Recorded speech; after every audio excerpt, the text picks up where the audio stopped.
Getting really bad about hitting the mute button instead of the actual record button. Anyways, let's go ahead and talk about PragerU. We've got Dennis Prager, who's going to be talking about why it's hard to love God. And he do be right about that sometimes.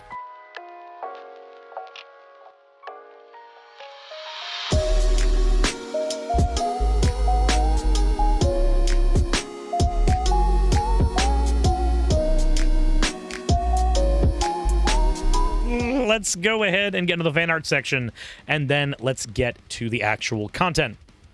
So, this one is from Techno Jokester, longtime viewer since the Arlo video on Sonic. So I made this in Gacha Club since I was a creator in that community. That is adorable. This is perfect. The whole vibe of this just gives me happy feelings. The next one we have here is from Off-White Mage. Finished piece, Pixel Suris featuring extremely lazy background. So that's what the head was for. It was for a whole piece. That's awesome. The last one we have here is from Axo that has cream. Axolotls with cream. They just said slurp. Apparently we have fascist tears. As always, everyone, thank you for your fan art submissions. If you want your fan art to be shown in a future video, the best way to do so is to drop it into the fan art section of the Discord. With that all said, let's go ahead and take a listen to PragerU after you hit the subscribe button. The only way to become a good person, or to make a better society, is by studying goodness. Many people think all you need to do good or be good is to have good intentions, but... Alpha Mario! Why? 50,001 channel points down the drain just so you can make me say "ooh woo" on a PragerU woo video. Great. I'm becoming numb to it. Jesus, just go, Dennis. You can no more be good without studying how to be good than you can play piano without studying how to play piano, or practice medicine without studying medicine.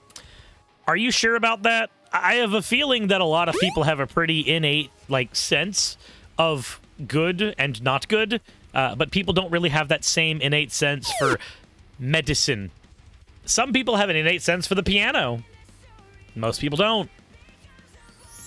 There's a word for the study of goodness and how to make a good world. Wisdom. No, that's not the word I would use for it. It's not. Wisdom is, knowing how to be good is a type of wisdom, sure, but wisdom is infinitely more than just that. Knowing how to be good, all forms of that might be wisdom, but not all forms of wisdom are knowing how to be good. There are some forms of wisdom that are knowing how to be cruel. And I'm not saying that Dennis Prager is particularly well versed in that, but he does run, PragerU, so potentially. So wisdom allows you to do sorcerer spells, I think. It depends. It depends. Charisma is my casting stat. Unfortunately, however, for much of the last century, few schools and even few parents have taught wisdom. The result is moral chaos. What do you mean by that, though? Most of the wisdom of Western civilization, the civilization that has been the most successful in history in making good societies, comes from the Bible. Are you sure, though? There's plenty of Eastern societies that we could also look to that have completely stable societies. And I would even say that ours is particularly stable, given the amount of civil unrest that happens here. Said, yay, BS graphs are my favorite. Chaos the Dragon said, what the fuck are you, a bard? Ancom? Paladin? Come on now. Said he thinks wisdom equals God. Yep. I like how he brings up the Bible. He's like, aha, look, me, a Jewish person who doesn't believe Jesus is the Messiah, I'm going to talk about the Bible. Feel like maybe he's the wrong person for that. Of course, charisma is your casting stat. Charisma is the main stat for streamers. No, wisdom does not just come from the Bible. There are plenty of places wisdom can come from, like, say, lived experiences that has nothing to do with the Bible. That's why the Bible is the most influential book ever written. Are you sure it's not just the most influential book ever written because religion has promoted it. It's a very cyclical thing, right? If a religion is pushed around by the sword, as we know has happened with the Muslim faith, as we know has happened with the Christian faith, you need only look at the Crusades and the founding of America to know any of that. If a religion is pushed by the sword and then it becomes the dominant religion of an area, doesn't it just kind of... It being the most influential book, being the book of that religion, that kind of comes with the territory of the, sword swinging from before. It feels really weird to me that you would make an argument about the Bible being the most influential book ever written when that's more of a side product of what the Bible has done. It says nothing about its quality. If you would like evidence of this, I would like to point you to the Sonic the Hedgehog fandom. The Sonic the Hedgehog fandom absolutely loves the Blue Blur, or hates him, depending on which side of Twitter you're on that day. But none of that is because of the quality content that has ever been made for Sonic. It has had nothing to do with quality for 20 years. And yet, they're a thing. So... I don't want to hear any of this influential ad populum bullshit. It means nothing to me. So I'll share with... Also, do you like the magical children's video sound effects he keeps putting in everything? Why the Bible is the most influential book ever written. So I'll share with you... Just... It sounds so glittery. It sounds like I'm listening to something for children. Said, fuck you, Sonic Chronicles was a good game. Avalon of Babylon, I hate to tell you this, but that game was better when it was Elite Beat Agents. And that soundtrack was better when it was in a toilet.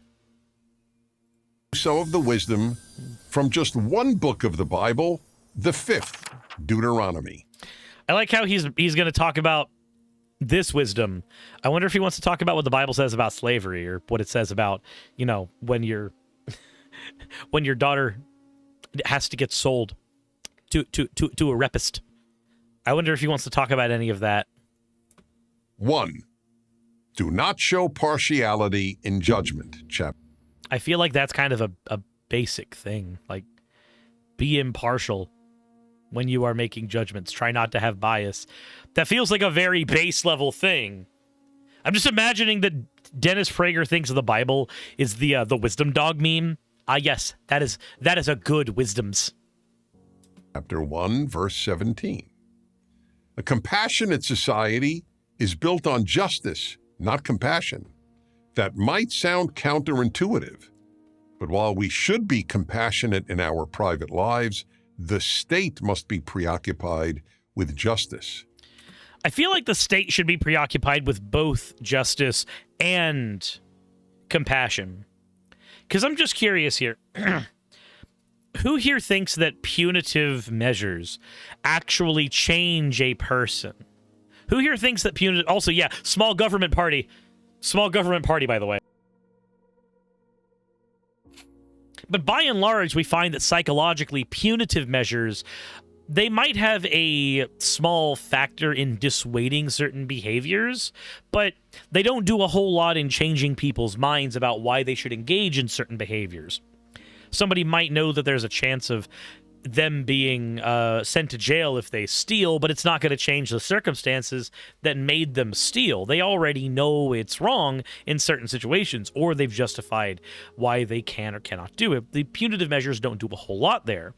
Whereas, say, a more reformative justice system might focus on rehabilitation as well as giving this person a leg up after the fact. Like, okay, cool. Now that you know that the stealing is not a thing that you need to be doing, what can we do to lower the chances of you stealing in the future? What measures can we as a society implement to make it easier for you to exist without needing to rely on thievery?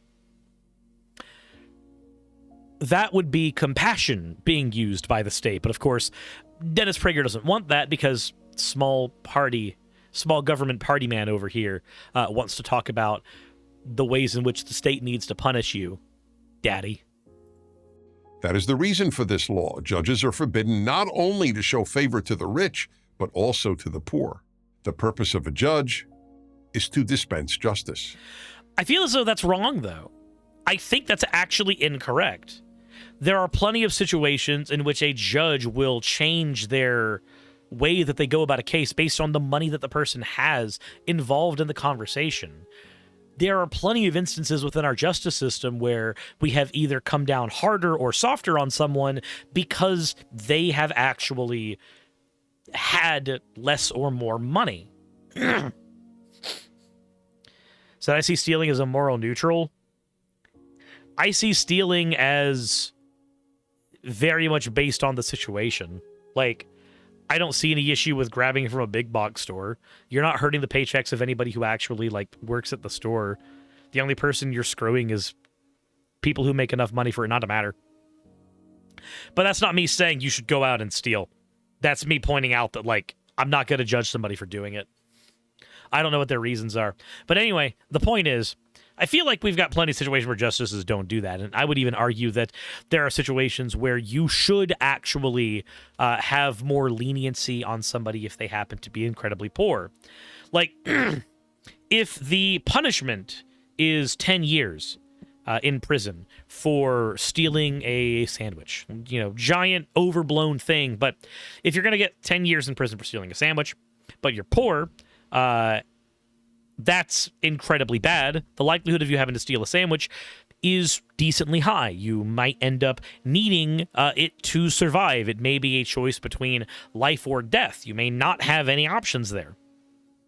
Whereas if somebody is rich saying that, like, hey, it's illegal for you to steal that sandwich, well, why would they steal the sandwich? They can afford it. They can buy it. I feel like by not having a sort of sliding scale on this kind of justice system, we end up being exclusively cruel to people who happen to be more poor, because they are the people who are more likely to need to resort to these kinds of crimes. So they will be more likely to be stuck in the poverty cycle. Hey, you stole an apple. Stop right there, criminal scum. Then pay with your blood. Ah, yes, Skyrim. 2. Do not be afraid of anyone. Also, chapter 1, verse 17. Every human being has fears. The question is, whom do we fear? So I like how he says, do not be afraid of anybody, but said Queen Dratini says, wait, I know you? Do you? What do you mean you know me? I'm Suris, and I am on the internet.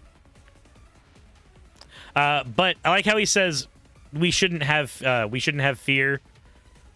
How much you want to bet he's going to say, oh, there's an exception for God. Oh, wait, the Skyrim guard? Wait, I know you. And for most people, only if you fear God will you not fear men. Ah, yes. Fear is a bad thing to have in regards to people, but if you happen to fear God, that one's good. That one's great. Don't be afraid. Ah, yes, the Bible. It is bringing us such great moral wisdom right now that we could find in your average Saturday morning cartoon. Pastor Dietrich Bonhoeffer, one of the few Germans to actively oppose the Nazi regime and who was executed for doing so, feared God more than Hitler. If more Germans had feared God more than they feared Hitler, and if more Russians had feared God more than they feared Stalin, tens of millions of people would not have been murdered. Actually, I'm pretty sure that they would have still been murdered. They would have just been murdered by Hitler faster. I understand the thought of, like, hey, if we all stand up to the bad Nazi, then the bad Nazi won't be able to do the thing. I get that. I understand that. Guns are great equalizers, and there are plenty of people who do not see themselves as being on the wrong side of history when they are the ones holding the gun. So that's fucked. Most Germans were Christians. Yep. Jesus Christ, my guy. Such a simplistic worldview. Aha, if you just fear God, you won't find yourself being a Nazi. What about all the God-fearing Christians who happen to be Nazis? Like, you ignore the fact that people can stand up to someone like Hitler and then just get shot. People can stand up to a Stalin and then just get shot.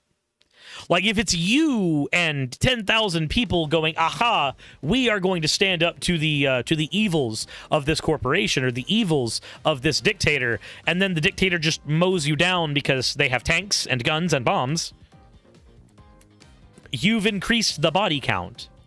It's certainly a lot better to go about things in a way that doesn't just involve, again, this Saturday morning cartoon schlock of just, if you just don't fear them, they can't harm you. Just fear God more, and, well, then the gun happens. 3. You will find him if you seek him. Chapter 4, verse 29. Just as finding a spouse can take years of searching, so too finding God can take years of searching. I guess that could be true. I looked for him for a while after I lost my faith, and I didn't find him. I'm still looking. That bitch owes me like $10. But, like a good spouse, the effort is worth it. Without God, life has no ultimate, no objective meaning. Why does it... I don't agree with that. That's just a thing you say into the aether. But life not having objective meaning, why do I care about that? I don't think life has objective meaning. I think all meaning in life is subjective. We create it for ourselves. I think that's infinitely more beautiful than whatever kind of meaning you think is good that a deity has imposed on us. If there's no God, every one of us is as insignificant as a grain of sand. In the grand scheme of things, sure, but not to each other. And I care more about how the people I care about view me than how society at large views me. Society at large doesn't know who I am. Society at large doesn't know anything about me or my story, but people who I care about do know. I care about them way more. It's not a coincidence that as fewer Americans take God and religion seriously, suicide and depression rates have risen dramatically.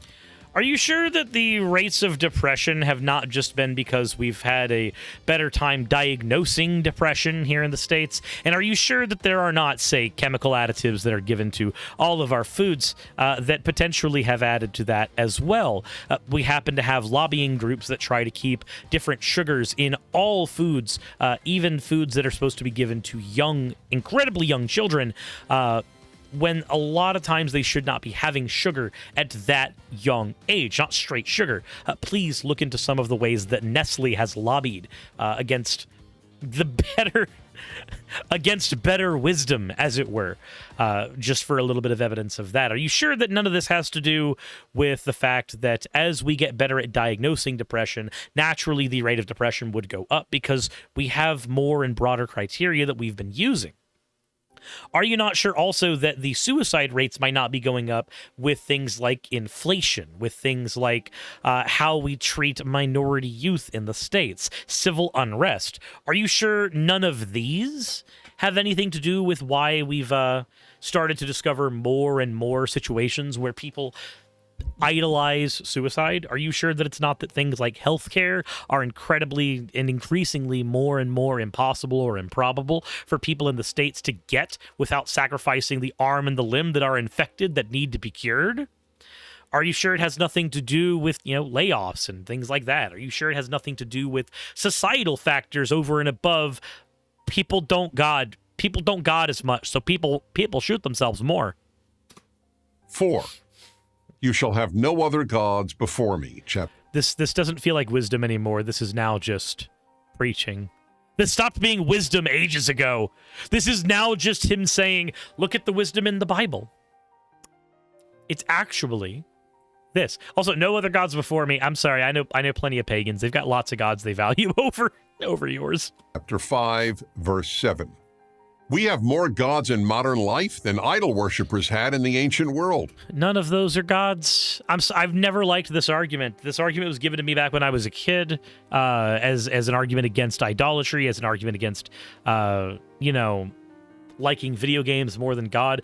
You need to give me a reason why God is more important, not just say he's more important because, societal collapse or some vague posty shit. Also, again, none of those are gods. Those are just things we're spending time with. Just to cite one of a dozen examples, many secular people believe in science the way religious people believe in God and the Bible. Ah, yes. I don't agree with that statement either. Science is not a thing to be worshipped. Science is a tool. The Bible is not a thing to be worshipped. The Bible is a tool.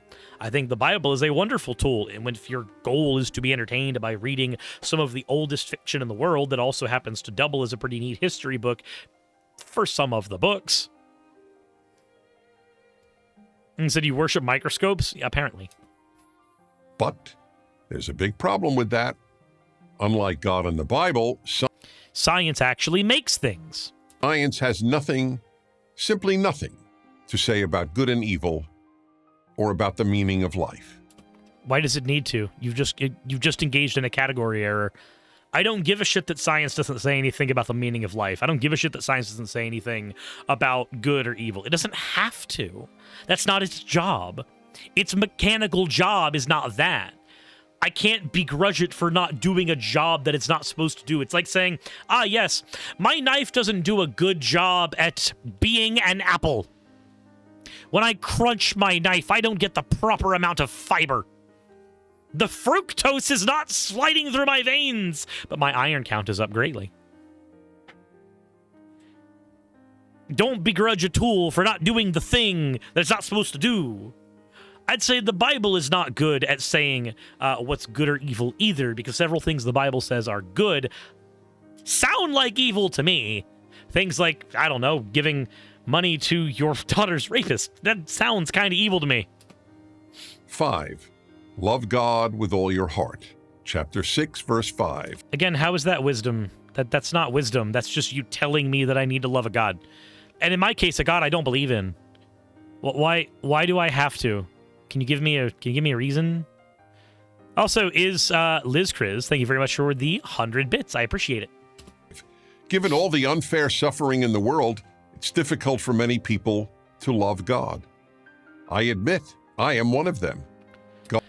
Well, of course, you're Jewish. Your God and the Christian God are two different people, basically, while still being the same person, just like the Muslim God is the same person, while still being different.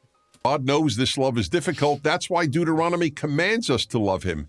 It's an amazing commandment, and it's amazing in another way. How many of you have been in an abusive relationship where somebody has told you that it is your job to love them? How many of you have been in an abusive relationship where someone has said that you have to love them because they said so? How many of you had that experience? Because that's all this is. That's literally all this is. I command you to be happy. I command you to be in a relationship. I command you to be here doing this thing with me. Deuteronomy is the first book in history to present a God who loves human beings and who wants human beings to love him. Is it? Is it? Are you sure there's not a single pagan writing at all that talks about this? Citation. There is a citation needed here. Is that, not gonna lie, sounds kind of parasocial? Yeah. It would be like me saying, I, Suris, command that you shall have no streamer before me. I, Suris, command that you cannot watch a streamer when I am currently live. I, Suris, command you to give me all of your bits. For what are your bits but tithes to me? 10% of your income must always come to me in the form of bits and or subs and or straight donos to the channel. Like, that would be like if I did that. That would make me an arrogant piece of shit. Miri Rand, thank you for redeeming your points for an owl. Also, Splinter Kid, thank you for the 100 bits. Wait, no, you weren't supposed to do that. No. Sakura, don't give me 100 bits. Red Joker, stop. You weren't supposed to give me bits for that. You weren't supposed to start a hype train off of that. What is wrong with you, people? Jesus Christ.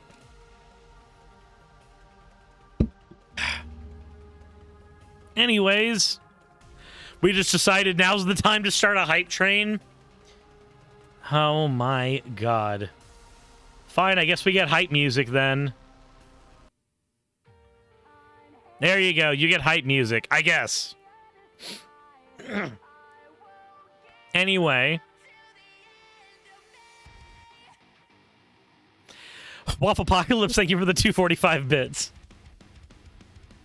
6. Repeat them again and again to your children. Chapter 6, verse 7. Parents need to teach their children wisdom and moral values all the time. I mean, yeah, that's fair. Also, VoidTuber, thank you for the 200 bits. Tasha, thank you for the 100 bits. Fuck you, accept my worship. God damn it. Like, I agree that, yeah, moral stuff needs to be drilled into kids' heads more often, but still, this is not something that you would... Okay, so anybody who's ever been around kids knows that they have to be told things more than once. That's not a great wisdom first ever brought in from Deuteronomy. That's just kind of common-ass knowledge. That is just common-ass knowledge. In the words of Deuteronomy, talk about them when you're at home, and when you're on the road, and when you go to bed, and when you get up. Otherwise, others, such as morally confused teachers and social media, will teach your children neither wisdom nor good values. Sakura, thank you very much for the 265 bits. So, I like how he dropped in that morally confused teachers bit. I like how he dropped that in. Do you guys notice that? Because he's not just giving the bare bones basic shit of, hey, by the way, teach your kids good morals. That's a good thing to do. But he's also signaling to his base that doesn't believe in proper education. They believe in instead binge-watching Prager U videos. So, but Prager U are social media. Yeah, he literally is that. What is Dennis Prager at this point besides a media mogul in his own right? So I think he means us lefty cucks? Yeah, probably. Wait, the big booba Neko doesn't teach us wisdom? No, I don't. And that is a good wisdom. Anyway. 7. You shall be happy. Chapter 12, verse 7. How is that wisdom? How is that wisdom? How is that one wisdom? You shall be happy. You command it? What have you done to make me happy lately? That there is a biblical law to be happy is what has shaped my entire approach to happiness. That it is a moral obligation. You're not fully dressed if you don't smile. You gotta smile when you're at work, otherwise you're just not doing a good job. You're naked without it. If you're not happy, you go to the unhappy place. Said Maya, I never thought about that. Yeah, no, it's apparently happiness is a moral obligation. I'm not allowed to be upset with the current state of affairs. I just have to be happy. Not just an emotional state. We owe being, or at least acting happy, to everyone in our lives, and yes, even to God. No, we don't. Nobody, you don't owe that to anybody. There's something to be said about, like, operating within a certain means so that you never, step on anybody's toes in the society around you, being respectful to people, but you don't owe anybody that happiness. That doesn't make any sense. Because no one makes the case for atheism more persuasively than unhappy religious people. I mean, yeah, you're not wrong. Like, at this point, he's just saying this is how we grow the cult. We can't grow the cult stronger unless you have a happy face forward. Telltale actually does a lot of work in this regard, where he talks about the mask that a lot of cultists have to actually have in order to persuade other people to join their faith. It's toxic, manipulative bullshit through and through. But it's literally, it's purpose made to convince people that your life is worth living in that specific way. You have to cultivate a personality to convince people around you. You have to pretend. It doesn't matter if you actually are happy. You have to act like you are so other people will want the happiness that you have.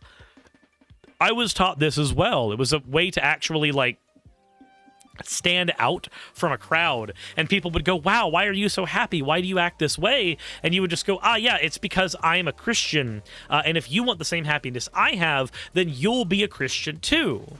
It is a cult personality. It is a fake persona you put on yourself for the purpose of inviting people to be around you. It's a little bit kinda gross. There's something to be said about, acting to bring people around you in the same way that you would if you're a streamer, I am. But at the same time, that's not the same thing. It's the same mechanics. But we're ultimately telling a whole bunch of people, hey, You've bought into this particular line of bullshit. To convince other people to buy this line of bullshit, act this way so that other people will buy into your line of bullshit. So when has Prager you ever shown a happy face or behavior? You know that jingle he used between every single transition? It's that. Deuteronomy is filled with life-enriching insights like these. Like how to grow a cult. I explained them in depth in the Rational Bible, my commentary on the first 5 books of the Bible. Ah, yes. It's just, nope, we're done. We're done, Dennis. Now that you're starting to sell a book to me? Nah, we're done. We're finished. We have concluded. We don't need any more of that. Because now I know you're just trying to sell me a book. You're just trying to sell me some garbage. Said, buy my book. Yup. Yeah, I guess I do have to plug myself at that point. So, instead of buying Dennis Prager's book, maybe head to ddlgplayground.com. Use coupon code Suris, and you'll get 10% off of literally anything in the store.